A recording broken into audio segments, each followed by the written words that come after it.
ठीक है।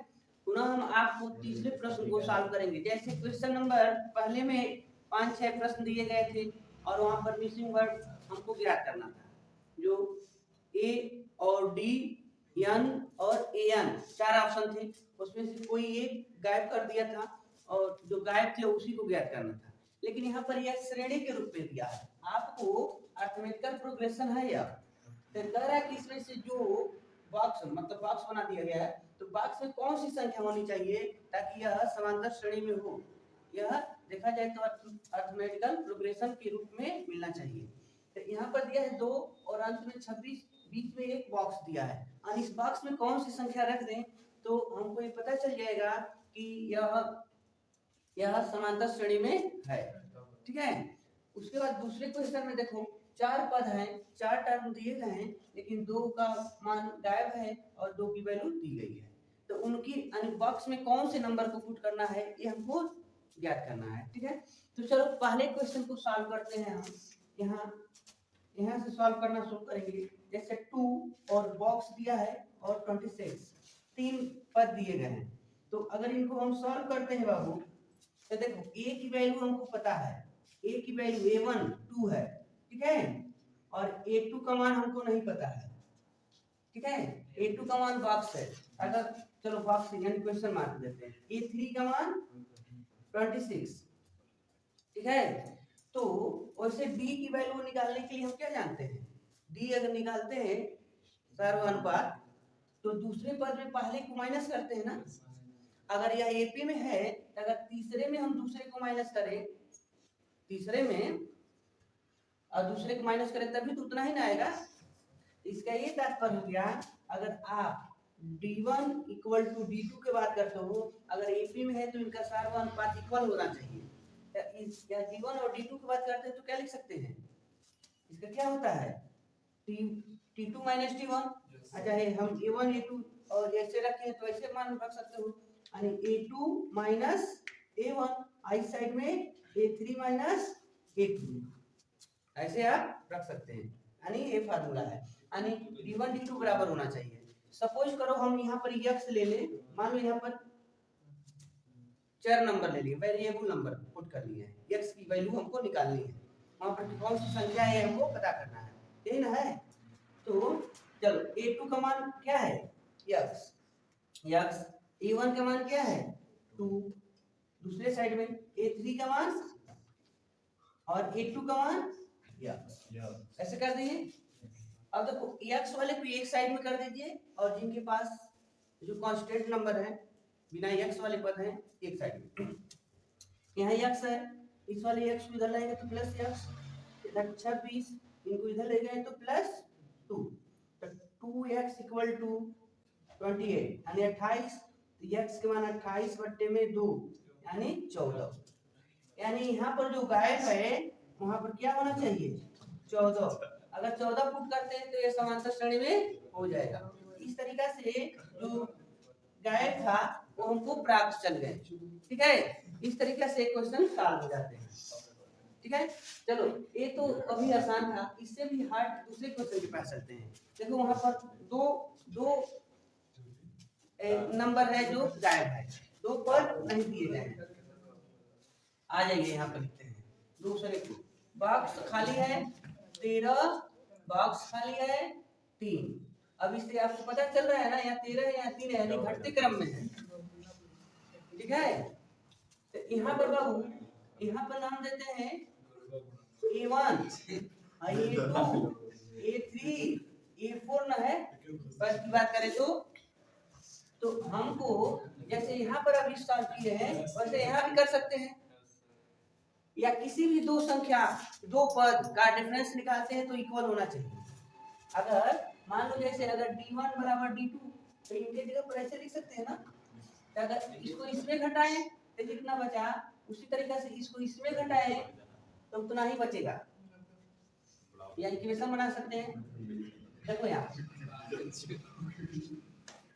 d1 बराबर d2, d1 बराबर d2 लेंगे तो यहाँ d1 के लिए क्या यूज करना है बाबू a2 माइनस a1 और d2 के लिए a3 माइनस a2। तो a2 का मान क्या है यहाँ से देखिए 13 A1 का मान पता नहीं है, A1 ही रहने दे रहे हैं, यहाँ A1 का ही यूज कर सकते हैं, या इसमें जैसे x पुट कर दिए थे 1 आई साइड में A3 की वैल्यू नहीं हमको पता है, तो A3 रहने देंगे और माइनस A2 का मान 13 रखेंगे।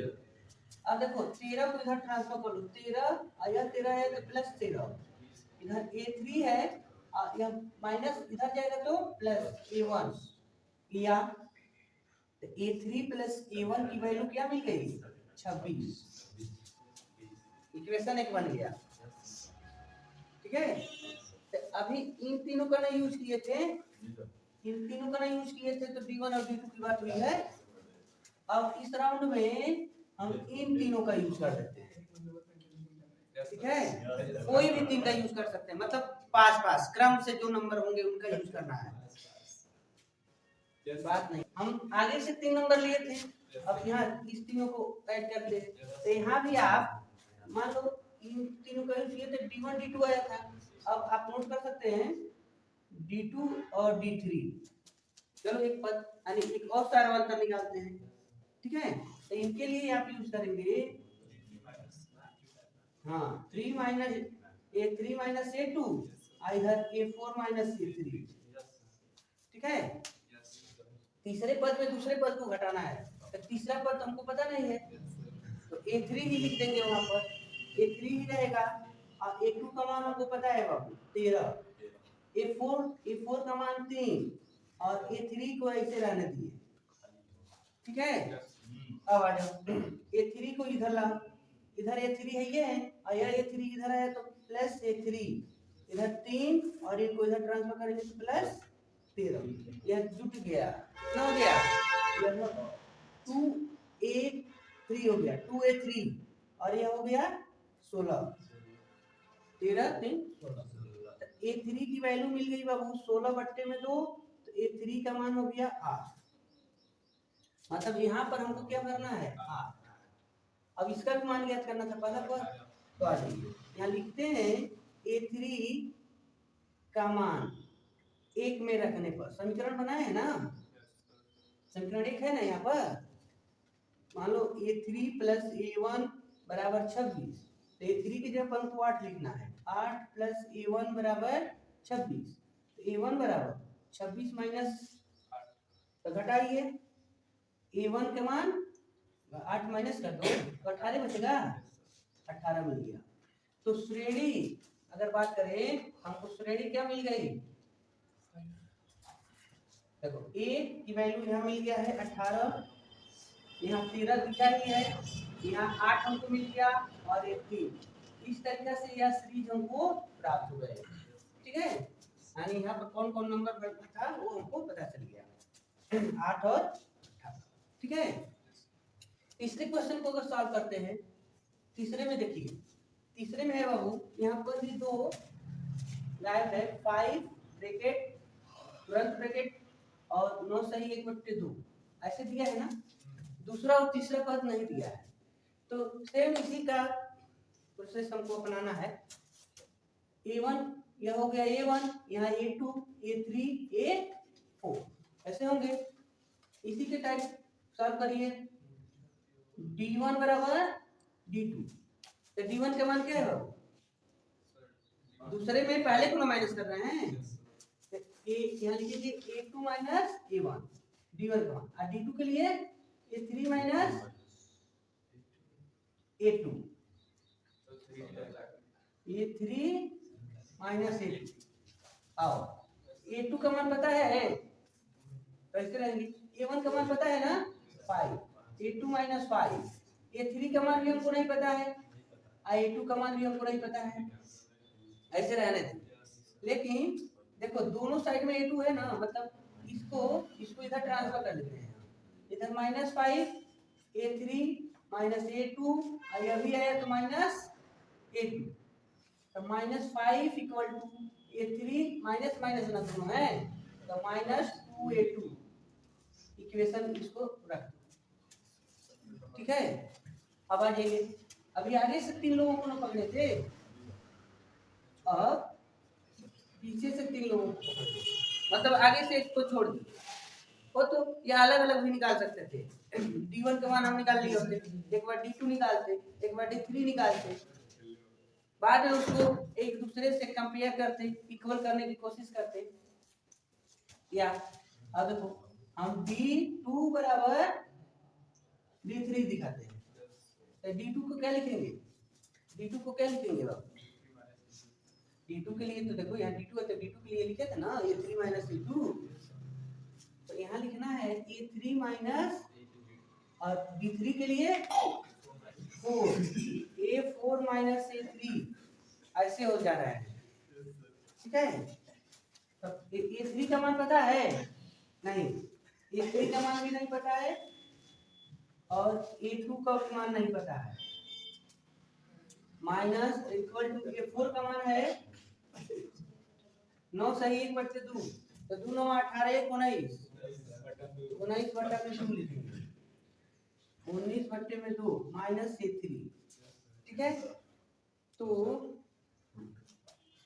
ठीक है, अगर इसको इधर लाए तो यह टूट जा रहा है, और A2 इसमें जाता है, A3 माइनस A2, यहाँ A3 माइनस A2 के मान कहीं रख सकते थे, तो रख लेंगे तो उससे कोई फायदा नहीं होगा। तो चलो इसको इधर लाते हैं, तो या फिर इससे जुड़ जाएगा 2A3 माइनस A2 बराबर 19 बटे में 2, इक्वेशन नंबर 2।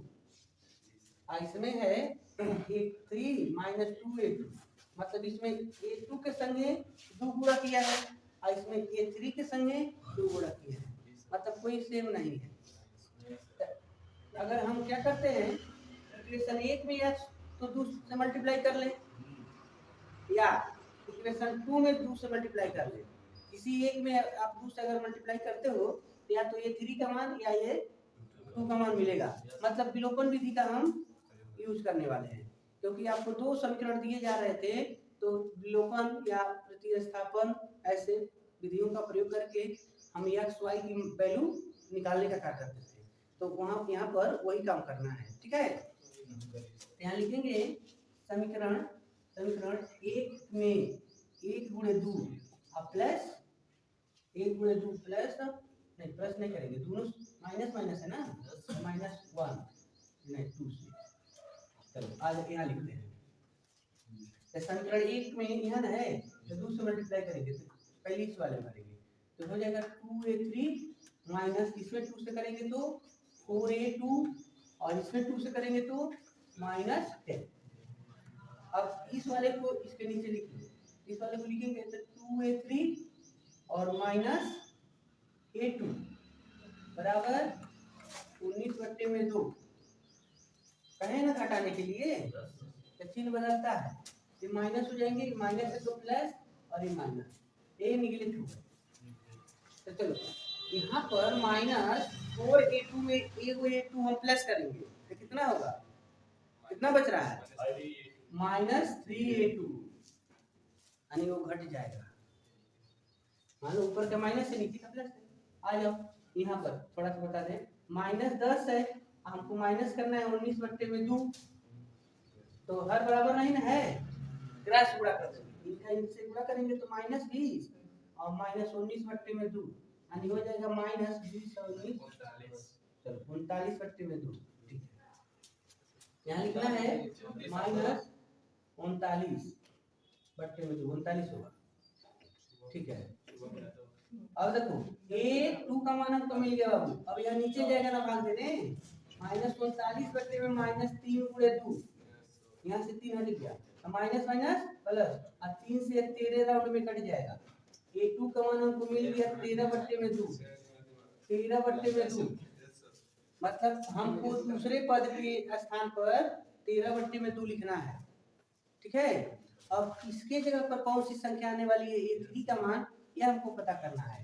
हम लिखेंगे A2 का मान, 2 का मान 1 में रखने पर, तो एक क्या है यहाँ है, देखो A3 माइनस 2A2 बराबर -5, तो हमको A2 का मान पता है, A3 माइनस 2 गुणे A2 के मान लिखेंगे 13 बटे में 2 बराबर -5, 2 से 2 कट गया, A3 बराबर अब -13 ना बच रहा है, -13 इधर जाएगा तो +13 आई -5, ये 3 का मान क्या मिल गया 8, ठीक है 8 मिल गया। अतः श्रेणी हमको मिल गई। कब देखो पहले क्या किया है 5, उसके बाद a2 का मान हमको क्या मिला है 13/2, तीसरा पद हमको मिल गया 8, चौथा पद दिया है 9 सही 1/2। ये आपका सॉल्यूशन हो गया। इस तरीके से आपको मान क्या करना होगा। अभी और भी बाकी है, देखो यहाँ पर इसमें 4 पद ज्ञात करने को दिया है, इसमें भी 4 पद निकालना है, या किसी तरीके से हम केवल d का मान निकाल लें, d का मान, तो हम उस आगे वाले नंबर में उसको ऐड करते जाएंगे, अगला नंबर हमको मिलता जाएगा। पहले इसी प्रश्न को अगर दूसरे तरीके से सॉल्व करते हैं तो कैसे सॉल्व कर सकते हैं, ठीक है बाबू। तो जैसे अगर मान लो क्वेश्चन नंबर हमको 4 को बताना है, तो 4 के पास चलते हैं, ठीक है। जैसे दिया है -4 ब्रैकेट, नो दूसरा ब्रैकेट, तीसरा ब्रैकेट, चौथा ब्रैकेट, और अंत में 6 दिया है। मतलब आपको पता चल रहा है कि यहाँ कुल 6 पद हैं, पहला पद और अंतिम पद दिया है, बीच में 4 पद ऐसे हैं जिसका मान हमको नहीं पता है, ठीक है। तो आप यहाँ देखो a का मान पता है, पहला पद पता है ना -4, और अंतिम यानी छठवां पद पता है कि 6, ऐसे है।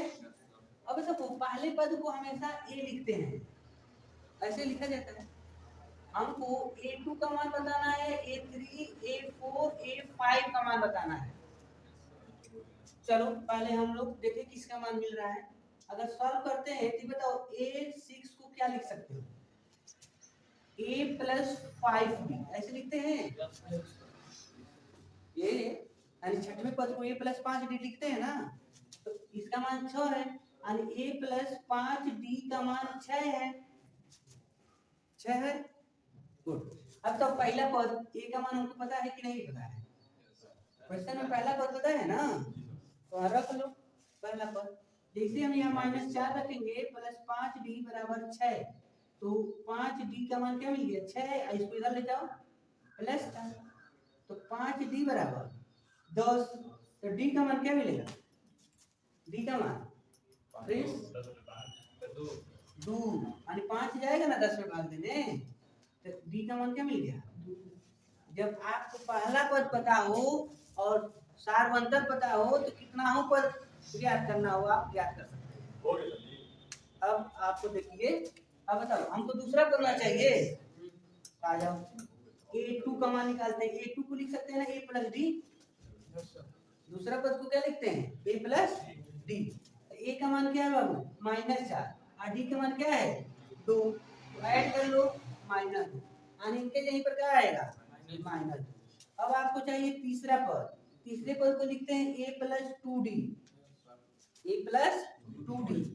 तो a का मान है -4 और +2 और d का मान है 2, यहाँ d का मान निकाले है ना, तो देखो ये तो 4 हो गया, तो +4 और -4, इसका मान है 0। अब हमको चाहिए तीसरा हो गया चौथा पद, तो चौथे पद को क्या लिखेंगे a + 3d,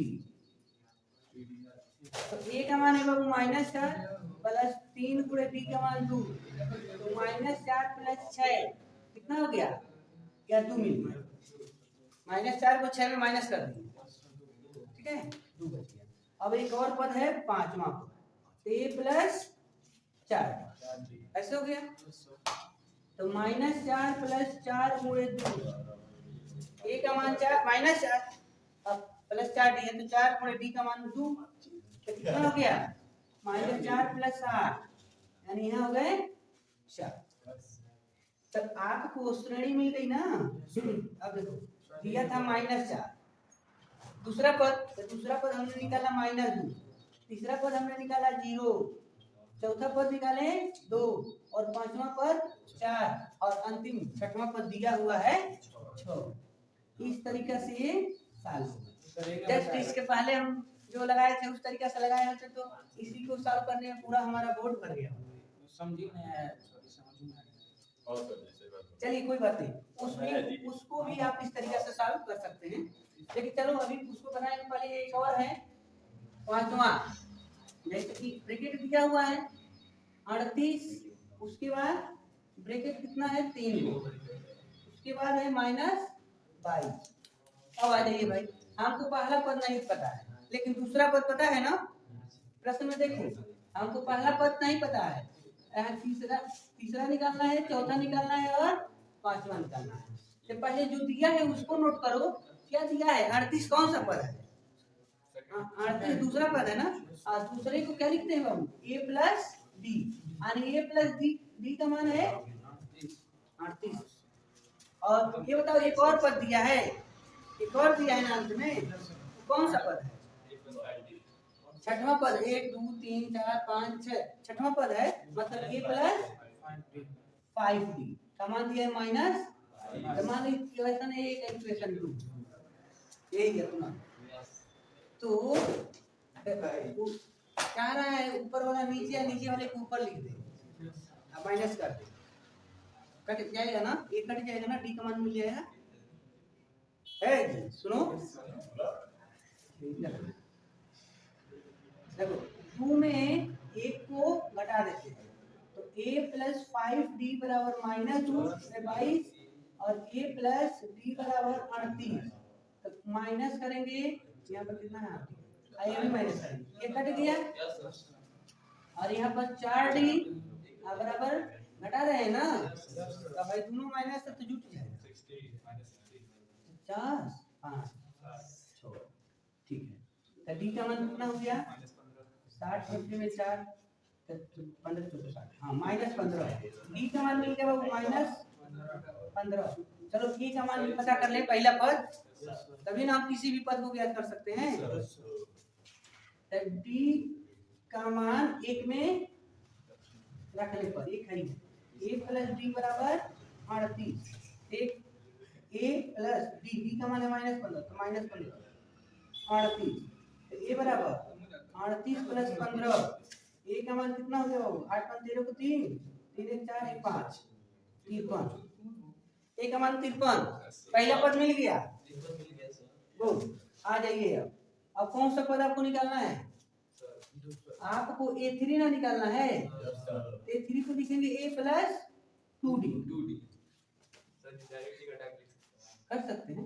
तो a का मान बाबू 53, हाँ -2 गुणे d का मान -15, d का मान -15, तो 53 माइनस को लिखे प्लस है ना, तो प्लस माइनस माइनस 15 दूनी 30, तो कितना बच रहा है 23। तीसरा पद हमको क्या मिल गया 23। अब और क्या निकालना है, a4 को लिखेंगे a प्लस, तो ऐसे ना लिखें, ध्यान दो, इतना कैलकुलेशन करने से बढ़िया है, आ जाओ हटा दो। हमको तीसरा पद निकालना है, ये बताओ इसके पहले का नंबर हमको पता है ना, दूसरा पद पता है ना, तो दूसरा पद में डी जोड़ लो, तो जोड़ने जाएंगे मतलब 38 में हम डी को जोड़ने जाएंगे, तो डी खुद माइनस है, तो यहाँ मतलब माइनस कर दीजिए, तो क्या मिलेगा 3 और 23। आपको चौथा निकालना है, तो इसके आगे, चौथे के आगे क्या मिला है हमको 23, तो पुनः 23 में क्या करो 15 माइनस कर दो, यानी डी हम जोड़ने जा रहे हैं लेकिन डी के वैल्यू माइनस है तो घट जा रहा है, तो कितना बचेगा, तो 13 में 5 माइनस करोगे कितना बचेगा 8, और यहाँ पर बस केवल 8 बच रहा है। a5 का मान अब 8 में 15 कर दो, मतलब अपने आगे वाले नंबर में हम डी को जोड़ने जा रहे हैं, तो जोड़ने जा रहे हैं तो 15 माइनस है, इसलिए माइनस घट रहा है, सब में 15 माइनस करेंगे, हाँ, तो कितना बच गया बाबू -7। तो आपको श्रेणी मिल गई, क्या मिला बाबू, पहला पद मिला है हमको 53, उसके बाद दूसरा पद दिया है 38, तीसरा पद हम निकाले हैं 23, चौथा पद 8, पांचवा पद -7 और छठवां पद दिया है -22। इस तरीका से सॉल्व होगा। ठीक है, तो इस तरीका से भी आप सॉल्व कर सकते हैं। चलिए प्रश्न नंबर 3 अभी कंप्लीट हुआ। देखो यहाँ जैसे एक क्वेश्चन है, देखिए बाबू प्रश्न नंबर 4 को देखेंगे। चौथे प्रश्न में कह रहा है कि अगर हमारे पास दिए गए नंबर समांतर श्रेणी में है, अरिथमेटिकल प्रोग्रेशन में नंबर दिए गए हैं, ठीक है, तो आप बताइए इस श्रेणी का कौन सा पद किस नंबर पर आने वाली संख्या 78 होगी। ठीक है, तो इनको आप क्या करेंगे, आप पहले इस श्रेणी से आप a की वैल्यू नोट करेंगे, a = 3, और d की वैल्यू नोट करने के लिए इसमें से कोई भी दो पद पकड़ लेना चाहिए। ये कोई जरूरी है कि हम पहले ही इसी को पकड़े, आप पीछे से दो लोगों को ले लेते हैं तभी आपको d की वैल्यू मिल जाएगी। फर्क इतना है कि इसमें करना क्या है, अगर इन दोनों को लेते हैं तो मतलब इस नंबर को आगे नोट करेंगे और जस्ट आगे वाले नंबर को पीछे नोट करेंगे, माइनस कर, तो d का मान क्या मिल गया 5, d की वैल्यू मिल गई। प्रश्न कर रहा है कि कौन सा नंबर आपका क्या है 78, मतलब an की वैल्यू दिया है 78, तो n की वैल्यू क्या है यही हमको पता करना है। तो हमको फार्मूला पता है ना बाबू, an = a + n - 1 * d। ठीक है, अब an की वैल्यू पुट कर लीजिए, an की वैल्यू क्या है 78, मतलब हो सकता है कि कोई ना कोई पद तो है 78। a की वैल्यू 3, a की value 3 plus n - 1 * d, d का मान है 5। अब यह एक इक्वेशन को बना रहा है, तो हम क्या करेंगे 3 को इस पक्ष में ट्रांसफर कर देंगे, पहले पक्ष में 78 - 3 और n - 1 * 5, इसको माइनस करोगे तो क्या मिलेगा 75, और यहाँ से 5 को हटाइए तो नीचे आकर ये डिवाइड कर देता है, तो n - 1 वहाँ केवल हो जाएंगे। तो 5 से कितने राउंड में कट जाएगा 15 राउंड में।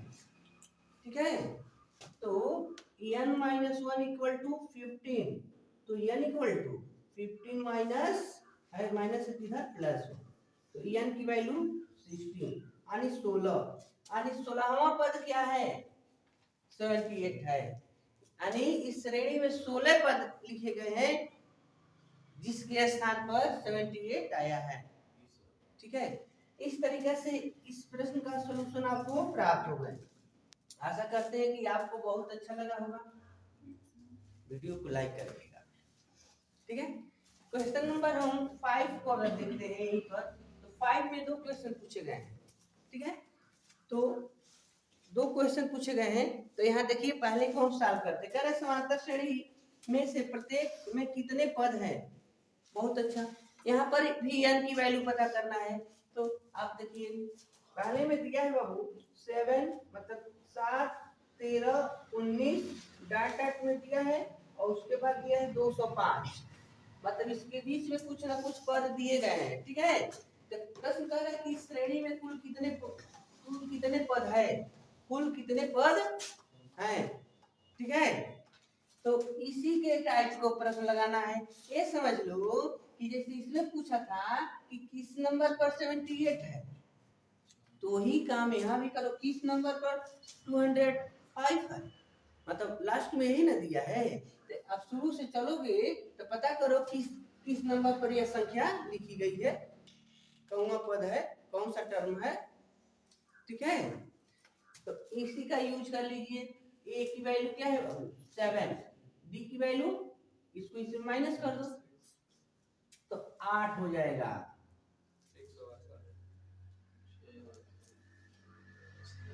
6 हो जाएगा।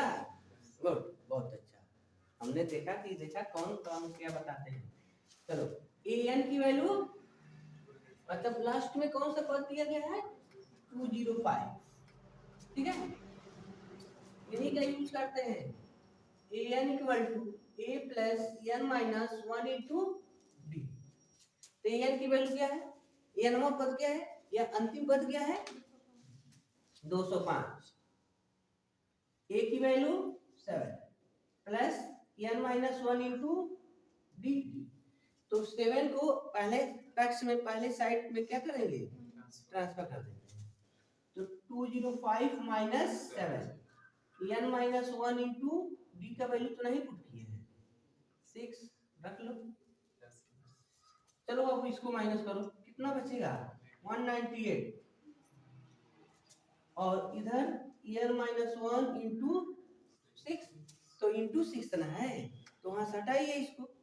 तो 6 क्या करेगा 198 में डिवाइड कर देगा और n माइनस 1, ठीक है। तो चलो डिवाइड करो, कितना हो रहा है, तो 3 और 3, ठीक है। 36 के 18, एक बचेगा 18 हो जाएगा, फिर 36 के 18 n माइनस 1, माइनस 1 इधर ट्रांसफर करेंगे तो माइनस 1 इधर आकर क्या हो जाएगा, प्लस हो जाएगा, और 33 में 1 को प्लस कर लेंगे तो क्या हो जाएगा 34 हो जाएगा। यानी n की वैल्यू क्या मिल गया 34। यानी से ही पता चल गया इस श्रेणी में कुल कितने पद लिखे गए हैं, 34 पद हैं, 34 टर्म है, नंबर 34 वो दिए गए हैं, ठीक है। इस तरीके से ये सॉल्व किया। पांचवें में एक प्रश्न और है, उसको आप स्वयं सॉल्व कर लीजिएगा, सेम इसी प्रोसेस से, ठीक है। चलिए हम छठवें प्रश्न को आपको बताने का कार्य करते हैं। अगला प्रश्न नंबर 6 है। तो इसमें जो दिया है, कह रहा है कि ये समांतर श्रेणी में हमको पद दिए गए हैं, नंबर दिए गए हैं। तो प्रश्न कर रहा है क्या आप जांच करके बताइए कि 11 8 5 2 डॉट डॉट, अगर ये समांतर श्रेणी में है तो इसका एक पद माइनस 150 है, क्या इस श्रेणी में माइनस 150 आ रहा है कि नहीं आ रहा है, इसी को हमको जांच करना है, ठीक है।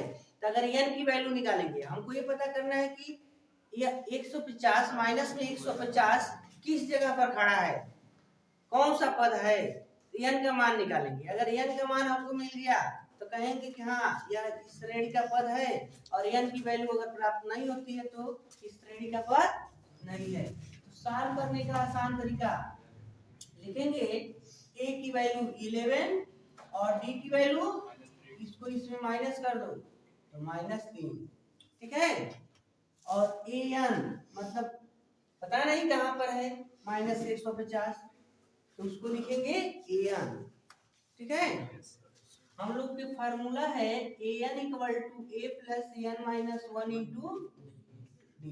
इसी में रखो बाबू, इनकी जगह पर रखना है आपको माइनस में 150 an की वैल्यू, दूसरे साइड में a की वैल्यू क्या है 11 प्लस n माइनस 1, डी की मान है -3। तो 11 को इधर लाओ तो माइनस 150 और -11 बराबर n माइनस 1 इंटू -3, तब कितना हो रहा है -161, ठीक है। आगे कर लेते इधर n माइनस 1 इंटू -3, अब -3 को हटाइए, इसमें आकर क्या करेगा डिवाइड करेगा, तो -161 में -3 डिवाइड करें, माइनस माइनस प्लस हो गया n माइनस 1। तो ये बताओ इन नंबरों को ऐड करो तो 1 6 7 और 8, यानी इनका योग 8 हो रहा है तीनों नंबर का। तो 8 3 से तो कटेगा नहीं, इसका ही मतलब हो गया 161 3 से कटने वाला नंबर नहीं है। कोई बात नहीं, तो आप इसको इधर ट्रांसफर कर लो, 161/3 प्लस 1 बराबर 1, ठीक है। तब 1 जुड़ रहा है तो जोड़ो तो इसको इसके साथ, तो 161 प्लस 3/3 बराबर 1।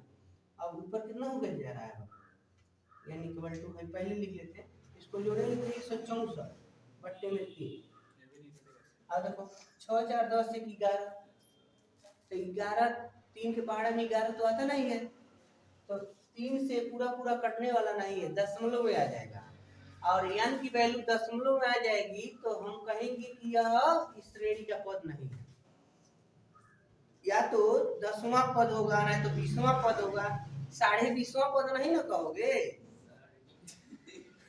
ऐसा नहीं ना कि बीच में कहीं खड़ा है। अरे यार तुमको पूरा पूरा नंबर दिया जाएगा, तुमको सीट मिला है कि आप 10वें सीट पर बैठे हो, आकि ये आधा सीट फलाने का आधा सीट फलाने का लेके बैठे हो, ऐसा नहीं ना है। तो वही कंडीशन यहाँ पर एक पॉइंट में आ रहा है। तो यहाँ पर कहेंगे अतः -150 श्रेणी का पद नहीं है, एक कथन असत्य है। ठीक है, इस तरीके से एक प्रश्न क्या हो गए, सॉल्व हो जाते हैं। अब क्वेश्चन नंबर अगर 7 की बात करें, 7वें प्रश्न का, तो देखो 7वें प्रश्न में दिया है बाबू कि एक 30वां पद ज्ञात कीजिए। अब देखो कह रहा है कि समांतर श्रेणी का एक 30वां पद बताओ। एपी का 31वां पद हमको बताना है। ठीक है, तो दिया क्या है, 11वां पद कह रहा है कि A11 का मान 38 है और A16 का मान 73 है। देखो ये कितना अच्छा सवाल है। कह रहा है कि 11वां पद 38 है और 16वां पद 73 है, तो 31वां पद बताओ। तो सबसे पहले कोई सा भी पद पूछे तो हमको ए का मान पता होना चाहिए और डी का मान पता होना चाहिए, यानी पहला पद पता होना चाहिए और सार्वंतर पता होना चाहिए, तब हम क्या कर सकते हैं, कोई भी प्रश्न को सॉल्व कर सकते हैं। ठीक है, तो उसी को तो हमको निकालना है बाबू। एलिमिनेशन विधि का प्रयोग करके हम क्या करेंगे, ए और डी की वैल्यू निकालेंगे, यानी प्रतिस्थापन विधि का यूज करेंगे। अब वो उसके लिए हमको दो समीकरण की जरूरत है। कैसे, यहाँ पे देखो 11वां पद ना है यह। अगर ये बताओ हम कहते हैं कि दूसरा पद, तो a प्लस डी ना होता है, दूसरे पद को श्रेणी से लिखते हैं तो a plus D, a plus 2d, a plus 3d ऐसे ना लिखते हैं। तो चौथा पद इसमें क्या है, देखो चौथा पद है a प्लस 3d, है ना। ये बताओ 11वां पद को क्या लिख सकते हो, इसको क्या लिख सकते हो, a प्लस 10d ऐसे लिख सकते हो ना। 11वां पद को a plus 10d, a plus 10d का मान क्या है 38, इक्वेशन नंबर। और यह क्या है 16वां पद है, तो इसको क्या लिख सकते हैं, a प्लस 15d बराबर 73, इक्वेशन नंबर 2। समीकरण बन गए समीकरण। अब देखो दोनों में a उभयनिष्ठ है, दोनों में है ना। अगर इक्वेशन 1 में इक्वेशन 2 को माइनस कर दे तो a कट जाएगा, या 2 में 1 को माइनस करें तो कट जाएगा। तो अच्छा ये है कि दूसरे में पहले को घटाएंगे, क्योंकि ये बड़ी संख्या है और ये भी बड़ी संख्या है। ठीक है, यहाँ लिखना है समीकरण 2 माइनस 1 से। ठीक है, 2 में 1 को माइनस करने के बाद तो लिखते हैं बाबू a plus 15d equal to 73 और a plus 10d equal to 38। Minus करने की बात हुई है तो माइनस कर दीजिए, ऐसे लिख दिया गया तो ये निगलेक्ट हो गए। 15d में 10d माइनस करो 5d, और ये कितना होगा 13 में 8 माइनस 5 और यहाँ पर 3 35। तो डी का मान क्या मिल गया, डी का मान बाबू हाँ 5 जो है इधर जाकर डिवाइड कर देगा तो डी की वैल्यू मिल गई। अब डी का मान किसी एक समीकरण में पुट कर दीजिए, डी की वैल्यू लीजिए और किसी एक इक्वेशन में पुट कर दीजिए। तो लिखेंगे डी इक्वल टू 7 या पुटिंग ऐसे लिख दो, चलो value of D equal to 7 in 1। ठीक है, 1 में ही रखते हैं। चलो यहाँ पर आते हैं, नोट करते हैं। इक्वेशन 1 क्या है बाबू, a plus 10d equal to 38। तो a की वैल्यू हमको निकालनी है 10 इंटू 5, d सॉरी 7 है, d का मान 7 है इक्वल टू इतना, तो a प्लस 70 इक्वल टू, तो a का मान क्या मिल गया जी 38 में तुम 70 को माइनस कर दो, a की वैल्यू निगेटिव में मिल रहा है, क्या मिला 30 में 2, ए का मान मिल गया इधर और डी का मान इधर। ठीक है, अब आओ हमको कौन सा पद निकालना है, तो 31वां यानी ए 31 का मान निकालना है। तो ए 31 को क्या लिख सकते हैं, ए प्लस 30 बी।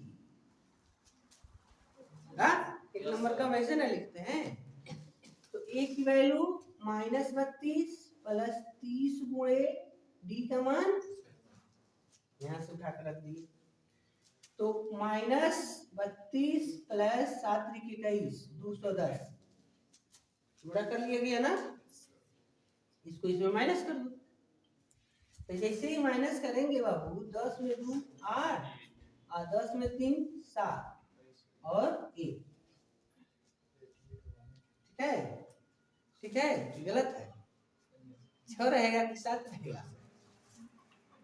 ठीक है, ए 31 यानी 31वां पद हमको क्या मिल गया बाबू, मिल गया। इस तरीका से एक क्वेश्चन सॉल्व हो गया। ठीक है, तो आप वीडियो को भाई लाइक करते जाओ, शर्माने की क्या बात है यार, जब देख ही लिए इतना टाइम तक तो एक लाइक ठोक कर ही जाना। 8 के साथ मिल गए हम आपसे पुनः। प्रश्न नंबर 8 में कह रहा है कि हमारे पास जो समांतर श्रेणी है उसमें 50 पद दिए गए हैं। समांतर श्रेणी में कुल 50 पद दिए गए, 50 नंबर दिए गए हैं। तो उसमें से तीसरा नंबर क्या है, तीसरा नंबर 12 दिया है, तीसरा पद 12 है और अंतिम पद 106 है। तो 30वां नंबर का पद बताइए। ठीक है, तो आप अगर ये जान गए कि हमारे पास जो समांतर श्रेणी है उसमें कुल पद कितना है 50, यानी n के मान हो गया 50। ठीक है, कह रहा कि अंतिम पद अगर 106 है तो बताओ अंतिम में 50वें पद ना होगा, 50वां नंबर ना होगा जी। तो आप कह सकते हो कि ए 50 का मान है 106। अगर ए 50 का मान 106 है तो अगर इसको श्रेणी में लिखे तो क्या लिख सकते हो, ए प्लस 49d। क्या लिख सकते हैं, 50वें पद को क्या लिखते हैं, ए प्लस 49d बराबर 106। इक्वेशन नंबर 1 आ जाओ। तो यहाँ पर ये कौन सा पद है, तीसरा पद है, यानी A3 का मान है 12। तो तीसरे पद को क्या लिख सकते हो, a प्लस 2d को लिख दिए 12। ठीक है, इक्वेशन नंबर 2। तो इक्वेशन से आप a और d का मान निकाल लेंगे, उसके बाद 29वें पद को ज्ञात कर सकते हो। अगर इक्वेशन 1 में लिखे इक्वेशन 1 माइनस इक्वेशन 2, 1 में 2 को क्या कर देंगे, माइनस कर देंगे, यानी a प्लस 49d बराबर है 106 और यहाँ a प्लस 2d बराबर है 100 नहीं केवल 12। तो माइनस करो बाबू, माइनस माइनस माइनस, यहाँ से कट गए और यहाँ 47d और एक कितना बच रहा है बाबू 100 नहीं, तो यहाँ पर बचेगा 4 और 9 94। तो d का मान बाबू 94/47। तो d का मान कितना वही है वो 2। अगर 47 का 2 गुना 94। ठीक है, d का मान मिल गए। तो देखो तो लिखेंगे d का मान जो है 1 में नहीं 2 में रखने पर, 2 में रखने पर, तो 2 में रखो तो कहाँ है, यहाँ है। a प्लस 2d बराबर 12, a प्लस 2 इंटू 2, डी के जगह पर 2 रख देंगे तो बराबर 12। तो a बराबर बाबू 12 माइनस 2 2 4, दूसरे साइड ट्रांसफर कर दिए। तो a का मान क्या मिल गया, a का मान क्या मिल गया 8 मिल गया, a का मान 8 मिल गया। अब कह रहा था तो आप 29वां पद बताइए।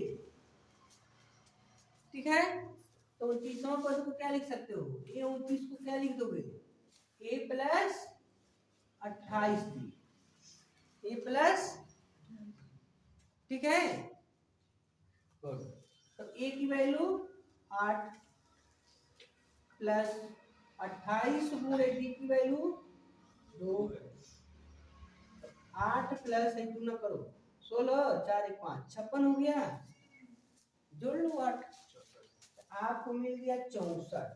यानी आप कह सकते हो कि 29वां पर 64 है, श्रेणी का 29वां पर 64 है। इस तरीके से ये प्रश्न सॉल्व कर दिया गया, ठीक है।